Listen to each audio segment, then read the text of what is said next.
bismillaahi raxmaani raxiim kulan wacan oo wanaagsan daawadayaal halkan waa janalka xanta wararka waxaad ku soo dhawaataan barnaamijyadeena qodobada ugu waaweyn ee aan daawadayaal ku soo qaadan doonana barnaamijyadeena waxaa ka mid noqonaya cali guudlaabe xuseen madaxweynaha dowlad goboleedka Hirshabelle oo kulamo xaraadina ka bilaabay magaalada Beledweyne ee xarunta gobolka Hiiraan warayaan daawadayaal idinkaga farmaajo oo dalka dib ugu soo laabtayna waxa uu ciidamo ka tirsan danab u diray magaalada Beledweyne si ay u xoojiyaan ciidamada Gorgor iyo Haramcad oo ku sugan Beledweyne falaqayn ayaa daawadayaal idinku hayna halkan ujeedka ciidamadaasi ayaana daawadayaal halkan idinku gorfeen doona Ra'iisul Wasaare Maxamed Xuseen Rooble arrinkaasi waa uu ka soo horjeestay waxa uuna xilka qaadis ku sameynaya taliyaha ciidamada xoogga dalka Soomaaliyeed General Odawaye Yuusuf Raage wararkii ugu dambeeyay xaaladda qasan ee ka taagan Beledweyne iyo sidoo kaleba siyaasadda qariban ee farmaajo iyo Rooble ka dhaxaysa ayaa daawadayaal halkan idinku gorfeen doona hayeeshee intaan guda gelin waxaan daawaday ka dalbanaya oo ka codsanayana muuqaalkan like saarto la wadaagta asxaabtaada adigoo subscribe inoo saarayay channelka furan ee gambalaalka si durbadii baad u heshay muuqaaladan halkan soo gelino sidoo kale daawaday muuqaalka qaybtiisa hoose ee faalada lagu gudbiyo commentiga aragtidaada inagula wadaag markaana daawaday waxaad ku soo dhawaataa qodobadii durmarka soo daawatay oo intaasi ka sii faahfaahsan anigoo ku bilaabaya cali guudlaabe xuseen madaxweynaha dowlad goboleedka Hirshabelle ayaa kulamo xaraadina ka bilaabay magaalada Beledweyne kadib markii uu halkaasi ka degay madaxweynaha dowlad goboleedka Hirshabelle Cali Cabdullaahi Xuseen Cali Guudlaabe ayaa maalintii labaad ku sugan magaalada Beledweyne ee xarunta gobolka Hiiraan halkaas oo uu ka wado kulamo hordhac u ah xalka siyaasadda Hiiraan wararkan keenayna Beledweyne ayaa sheegaya in Guudlaabe durba kulamo la qaatay odayaal dhaqan oo muddo sanad ka badan hore u diidana in uu tago magaalada waxaana socda dadaalo lagu raadinayo isfaham dhab ah oo meesha looga saarayo kala aragti duwanaanta Guudlaabe wuxuu shir gudoomiyay kulanka guud ee amniga kaas oo ay ka soo qayb galeen wasiirka amniga Hirshabelle maamulka gobolka Hiiraan taliyayaal ciidan iyo saraakiil ka tirsan AMISOM waxaana diiradda lagu saaray sidii loo wajihi lahaa amniga magaalada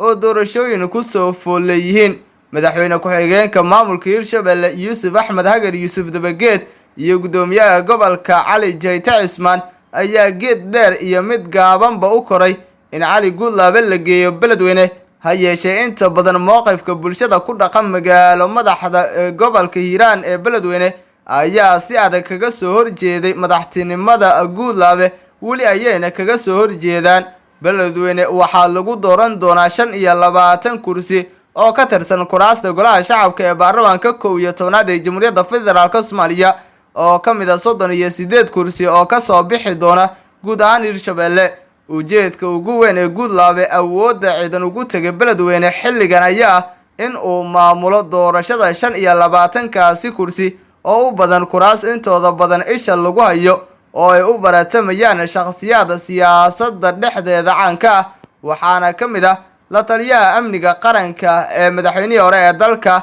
Fahad Yaasiin Xaaji Daahir soo noqday agaasimiye hay'adda nabad sugidda iyo sirdoonka qaranka ee NISA Fahad ayaana halkaasi kursi ka yaala waxa uu doonayaa in uu soo qaato waa xasaanad raadis maadaama uu ku eedeysan yahay kiiska dilka ee sargaalada Ikraan Taaliil Faarax farmaajo oo dalka dib ugu soo laabtay kadib socdaal uu ku tagay magaalada Addis Ababa ee caasimadda dalka Itoobiya halkaas oo uu kaga qayb galay shir madaxeedka Midowga Afrika ayaa waxa uu ciidamo danab ka tirsan u diray magaalada Beledweyne si ay u kaalmeeyaan ciidamada isugu jira Gorgor iyo Haramcad ee halkaasi ku sugan isla markaana saacidaya ama uu garab taagan madaxweynaha dowlad goboleedka Hirshabelle Cali Cabdullaahi Xuseen Cali Guudlaabe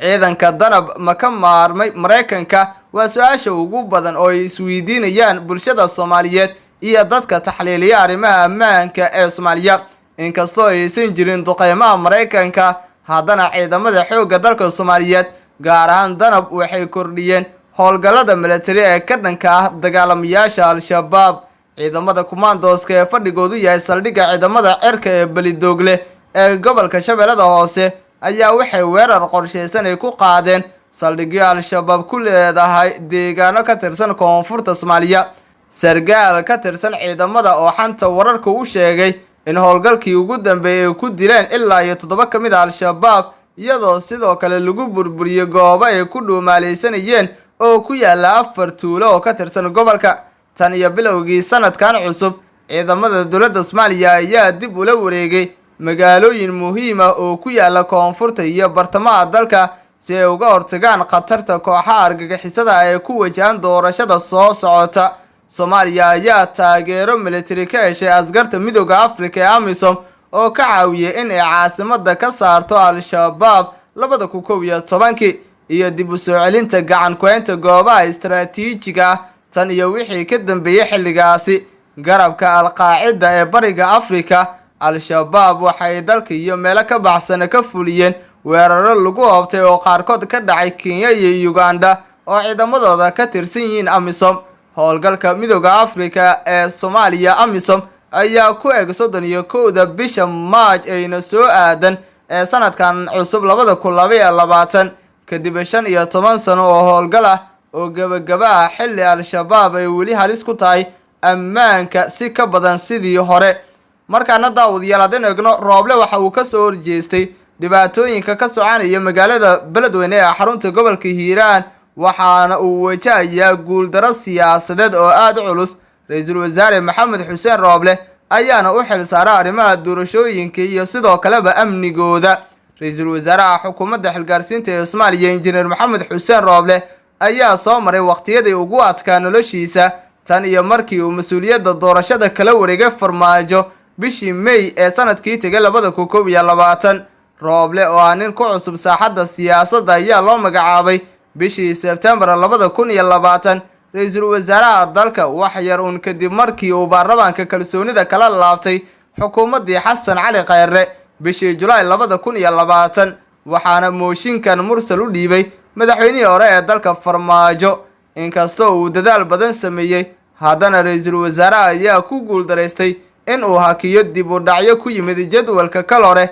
taasoo dadka siyaasadda falaaqaya ay ku micneeyeen xil gudasho la'aantiisa iyo faragelinta joogtada ah ee Farmaajo uu ku hayo howlaha doorashada ee socda. Waxaa jiray 2 heshiis oo doorasho oo Rooble uu la gaaray madaxda 5 dowlad goboleed ee federaalka tan iyo bishii May 2021, kuwaas oo aan wax miro dhal ka soo bixin, taasoo keentay in dib u dhac uu ku yimaado doorashada, sidoo kalena sababay khilaafyo hor leh. Golaha wadatashiga qaran ee ka kooban dowladda federaalka Soomaaliya iyo maamul goboleedyada dalka ayaa horaantii bishii hore isku raacay in muddo 60 maalmood lagu soo gabagabeeyo doorashada laga bilaabo 15 bisha Janaayo kuna eg 25 bishan Febraayo sanadkan cusub ee 2022. Jadwalkii ugu dambeeyay ayaa waxaa ka harsan 18 maalmood, iyadoo 169 xildhibaan oo ka mid ah 275 xubnood ee aqalka hoose ay ku harsan yihiin maamulada. Tani waxay muujinaysaa fashil ku yimid doorashada. Markasta oo doorashadu dib u dhac ku yimaado, waxaa sii badanaya waqtiga uu Farmaajo xukunka sii hayn karo. 4 sano ee muddaxileedkiisa ayaa ku ekaa bishii February ee sanadkii hore 2021, iyadoo uusan jirin madaxweyne kale oo la doortay. Soomaaliya waxaa soo food saartay dhibaatadii ugu darneed ee taariikhda soo marta. Farmaajo ayaa sanadkii 2021 sameeyay 2 isku day afgambi, waxaana taasi ka dhalatay loolan adag oo u dhaxeeya isaga iyo ra'iisul wasaaraha oo taageero ka haysta beesha caalamka iyo sidoo kaleba xubnaha midowga musharaxiinta mucaaradka Soomaaliya. Madaxweynihii hore ee dalka Maxamed Cabdilaahi Farmaajo ayaa waxa uu dagaal adag kala dhaxeeya ra'iisul wasaaraha xukuumadda xilgaarsiinta ee Soomaaliya Injineer Maxamed Xuseen Rooble. Madaxweynayaasha dowlad goboleedyada Galmudug, Koonfur Galbeed iyo Hirshabelle ayaa Farmaajo waxa ay ku garabsiinayaan boobka doorashada, iyagoona si cad u sheegay in ay Farmaajo garab istaagayaan, weliba garabkiisa ay taagan yihiin ayna ku saacidayaan